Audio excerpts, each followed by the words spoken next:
Au terme de ce séminaire, quel est votre ressenti? Là, je suis réellement béni pour cette conférence des hommes, parce que je peux sentir qu'il y a un réveil, un mouvement qui se fait déjà parmi les hommes. Je peux voir l'engagement, je peux voir qu'ils ont fait déjà un pas vers leur rôle en tant qu'hommes dans cette église. Les enseignements transmis ont-ils impacté les participants? Oui, je peux voir qu'après les enseignements, les hommes ont commencé déjà à appliquer ce qu'ils avaient appris. Ils ont compris qu'ils sont les responsables numéro 1 de la famille. Ils ont compris qu'ils sont les protecteurs de la famille. Et ils ont aussi compris qu'ils sont la fondation de la famille.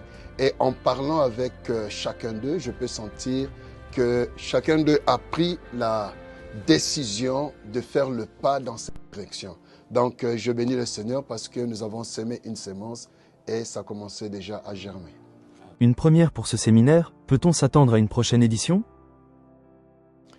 Oui, lorsque un travail se fait, c'est un travail qui est progressif. Donc, c'est le premier séminaire et on est toujours disponible pour le deuxième. Donc, dès que le deuxième, le troisième viendra, on sera toujours disponible afin de venir encore secouer les hommes de Guadeloupe. Au terme de ce séminaire, quelles sont vos impressions? Alors mes premières impressions après ce séminaire, c'est franchement de très bonnes impressions. J'étais vraiment agréablement surpris par l'entrain des hommes, surtout dans notre temps à nous, entre nous les hommes, le vendredi lors de la veillée, où j'ai vu vraiment des hommes qui se sont levés et qui ont vraiment engagé des prières véritables. Donc une très bonne impression et vraiment je suis très content de ce séminaire. Peut-on parler d'un véritable engouement des hommes pour cet événement?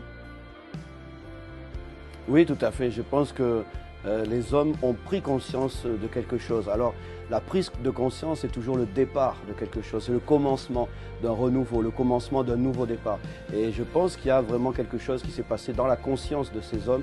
Et je prie le Seigneur que cela puisse continuer pour amener justement quelque chose de nouveau et que ça puisse produire de bons fruits dans la vie de ces hommes, dans la vie de leur famille et de cette société qui en a besoin. Un conseil pour les hommes? Si je pouvais donner un dernier conseil, c'est de ne pas se décourager. Comme je disais tout à l'heure, il y a une prise de conscience qui est là, il faut se lever, il faut agir, mais surtout ne pas se décourager.